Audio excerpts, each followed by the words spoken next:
and I am joined with my next guest of the evening.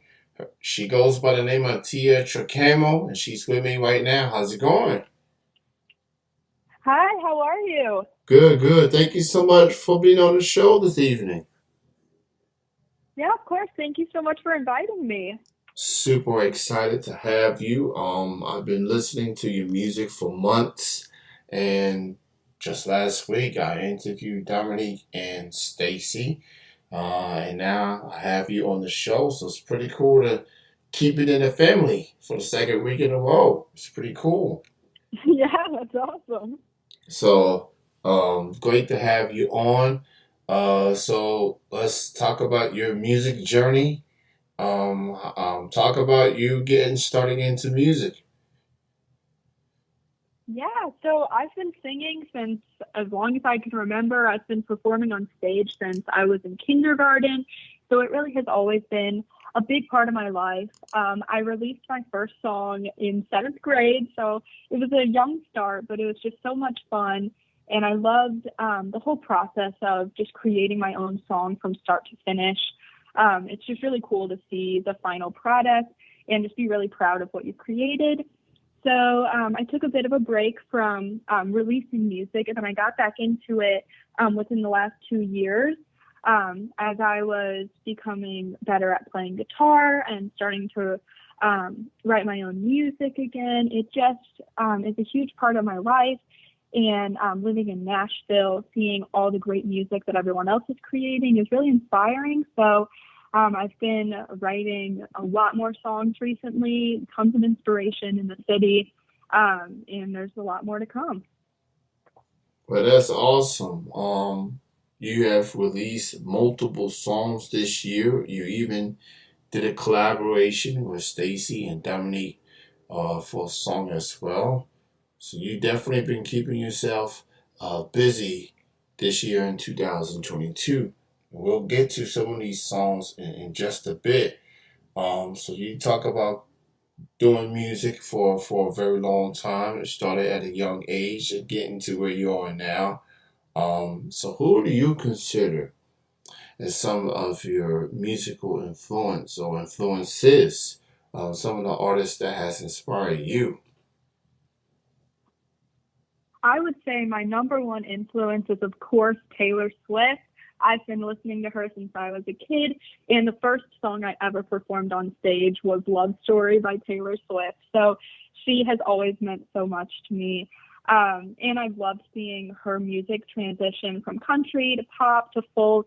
And it really reminded me that your music can be whatever you want it to be and whatever you're feeling at the moment and whatever stories you are carrying with you, you can just transform that into your own song and let the world hear your story. Her storytelling ability is just amazing, and I really carry a lot of that with me with my songwriting. Taylor Swift is a superstar, a mega star, Yeah, or however I love her. phrase you want to use. She's very likable too. Hmm. Even Yeah. she started growing me too. Um, she's just not just her as an artist, but her as a human being. Um, and Yeah. she just released her Midnight album, I think about a couple weeks Hmm. ago. It's already Yeah. breaking records already. Like she did Hmm. a million in the first week, and that's Yeah. very hard to do in today's music. Yeah. Cause I think yeah, along with being a brilliant songwriter, she's just very smart in the industry and she knows how to handle herself, especially as a woman in the industry. And she has dealt with a lot of difficulties throughout her career, but she still carries herself so beautifully. So I take a lot of inspiration from her as a songwriter and just as a human. yeah, she's just phenomenal.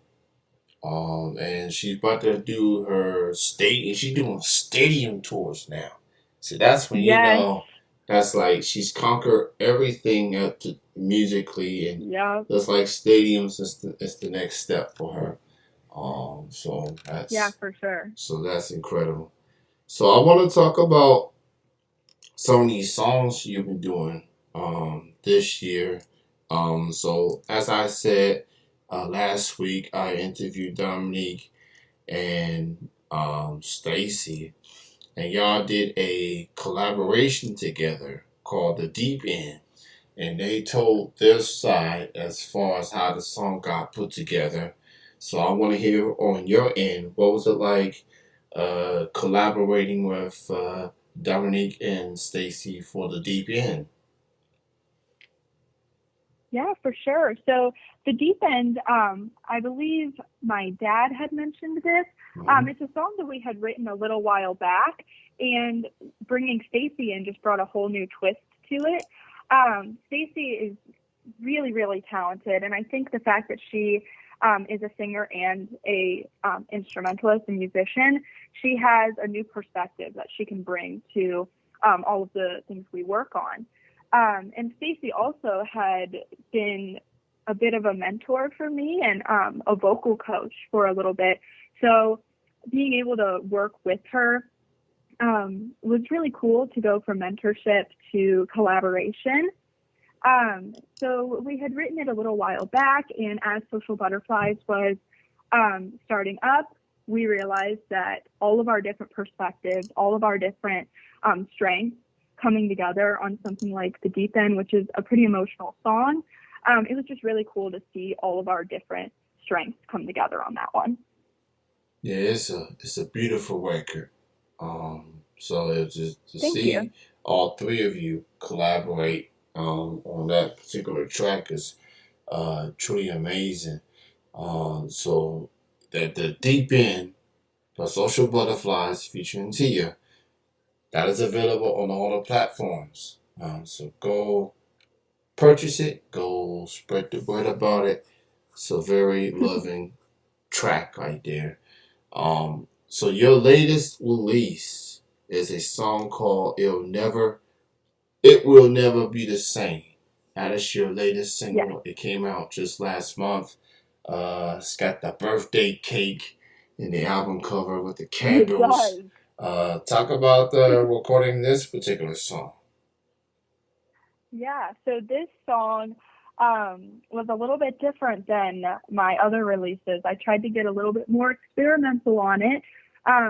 It was a song that I had actually written and almost forgotten about. It had been stored away in the files of old songs that just never became finished. And I was just playing around on the guitar one day, and I found the old lyrics for it. And I said, why did I never do anything with this one? I love this. So I just started playing around with the chorus and working with the old lyrics and kind of fixing them up a little bit. And then the next day I played it for my dad, and we said, we've got to get this in the studio for sure. This is a story that I definitely want to tell. There's a lot of emotion behind the song. And what I love about it and what makes it a little bit different than the rest of my songs is that it's pretty upbeat. It's got kind of a catchy, upbeat feel to it. But if you dive into the lyrics, it's one of the saddest songs that I've got out there.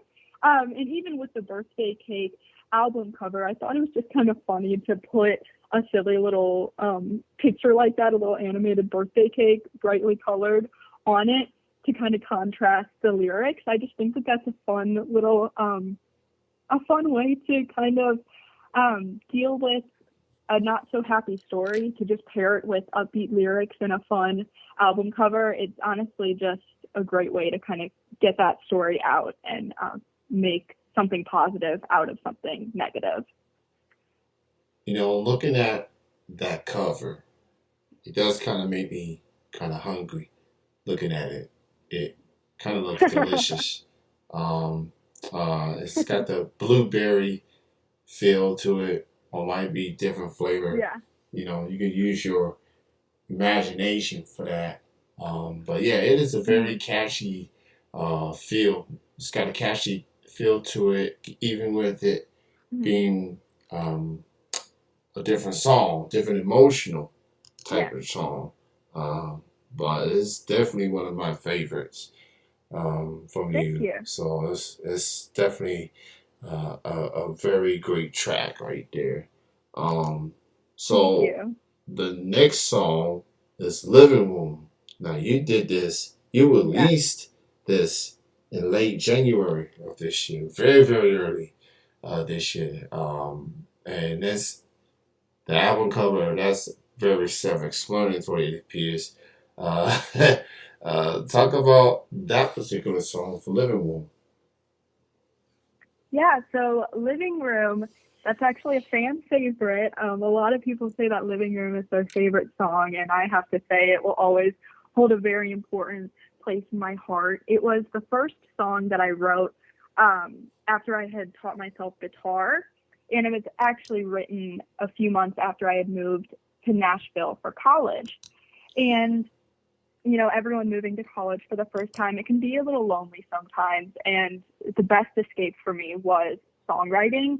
So I think that so much emotion was put into that song that it will always be so important to me and kind of symbolize stepping out on my own for the first time and just really reflecting on the last few years of my life. It's a very reflective, introspective song. Um, and that I think a lot of people can relate to. And that's really, I think Living Room kind of set the tone for my songwriting and for the stories that I like to tell. They're very reflective, very emotional songs, but I do hope they're songs that people can see a little bit of themselves in and really relate to. So Living Room kind of opened the door for this new era of my songwriting. So that's why it's so important to me. Yeah, it's definitely an awesome track. You have definitely have a way of putting the emotion, putting the feelings into these songs, and it resonates. It resonates with a lot of people that can relate to it. That has to be a good feeling. Like when people give you songs to listen, and it might pop on your social Hmm. medias and say, "Hey, thank you for putting that song out." It's something that I can, Yeah. either me or somebody else, very relatable, being authentic. So Hmm. it's a good. You are such a talented artist. You come from a music family, pops. You know, just an overall good family of musicians and good Thank people. you. So I That's so nice of you. appreciate you. Um, I see you got a show coming up December the 9th. You're going to be performing Yes, I do. At the Moxie Nashville, December the 9th. Talk about that show. How you feeling with it being over a month away? Yeah, so I love the Moxie. It's an awesome place to play. I played there, um, I want to say it was about a month or two ago. It was an awesome show. We had a great turnout. And the best part about playing at the Moxie is it's such a casual and fun vibe that after the show, there were so many people just coming up and starting conversations with me. So it was really cool to kind of have that engagement with the audience and just meeting so many new people from that show. So that's really what I'm looking forward to the most about this upcoming show. Especially since it's in December, it'll be around the holiday season. So I know there will be a lot of people in Nashville and traveling. So I'm just super excited to have that engagement with the audience again, hopefully meet some new people. And of course, it means so much to me after the show when people come up and just say that they enjoyed it or said that they were telling their family about me or taking videos. It really just makes me so happy to know that I can make any sort of impact on these strangers that just happen to walk into the venue. So I'm really just excited to meet some new people at the show and hopefully get a great turnout like we did last time. You can check out Tia at the Moxie Nashville on Friday, December the 9th. And I think the show starts at 8 p.m. Yes, And this is actually this is your last show of the year. So yes, go to the Moxie Nashville on December the 9th if you want to see Tia hit the stage one last time in 2022. So, show your love is a nice way to get the weekend started, especially getting closer to the holiday season. So get yourself some friends and make your way to the Moxie Nashville. You'll be very happy. Tia got the music thing covered, so just go in there, hang out, enjoy the tunes, and have your sense of fun on the Friday night. Supporting indie music is very very cool. It really is, and being there to support Tia will definitely make you feel like you're doing a good justice.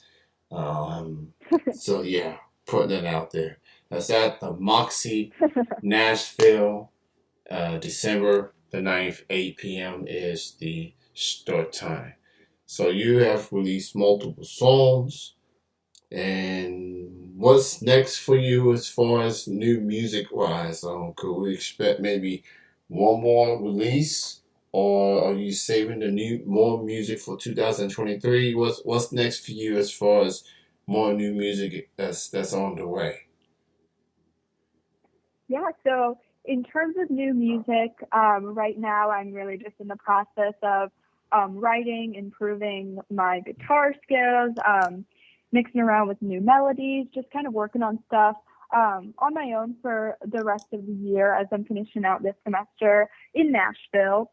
And then actually, I'll be studying abroad for the next semester. So hopefully, I'll be buying a new little guitar to bring with me and play some music in Spain next year.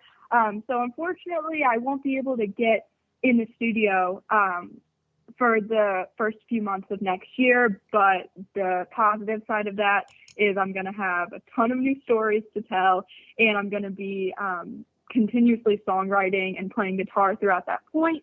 So hopefully I'll get a ton of songs written during that point. That's what I'm looking forward to and planning on. So hopefully by next spring or summer, I'll probably have a few more songs completely finished by that point and ready to go to the studio with.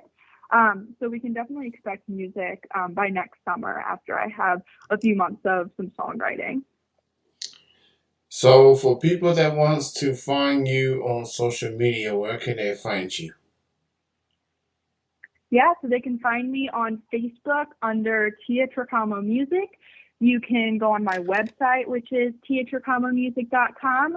My Instagram is Tia Tricamo. And then I also have my acoustic duo with me and my dad. That's just Tia Tricamo and Domenico Tricamo Acoustic on Facebook, where we post a lot of videos and shows on there. There you have it. Go check it out. Facebook, Instagram, and check out her songs. She got Rose Park on there. It will never be the same again. And you can look at that delicious birthday cake while you're listening to the song. Rose Park at the distance, on the deep end with social butterflies. All those songs that I've mentioned are all available on the platforms. So look at Tia Tricamo and go check out her music and show your support. Tia, I have to be honest. I've definitely been wanting to interview you for years. I've known Stacy for many years, and I didn't know she was a musician until the pandemic happened. And That is hilarious. so I've interviewed her twice now, and I was like, man, if I could just interview Tia one time and just having That's it, so sweet. Thank so you. so to have the family back to back weeks, a Tricamo takeover for the last 2 weeks. It's been We're pretty cool. everywhere. Yeah, so they're everywhere. So go check out Social Butterflies. Go check out their music. Shout out to Stacy. Shout out to Dom. Shout out to everybody. It is so good to have you on the show tonight. Thank you so much for your time. Best of Of course. Thank you success. for having me. And please check her out on the Moxie in Nashville on December the 9th, 8 p.m. If you're in the Nashville area, make your way to the Moxie and enjoy some music. And Tia got you covered. You Yes, I'd love to see everybody out. go make your way to the Moxie on December 9th in Nashville, Tennessee. Great having you. Continued success, and we'll chat again in the future. You enjoy your Yes, night. of course. You enjoy your night. Enjoy the rest of your weekend. Thank you so much. You too.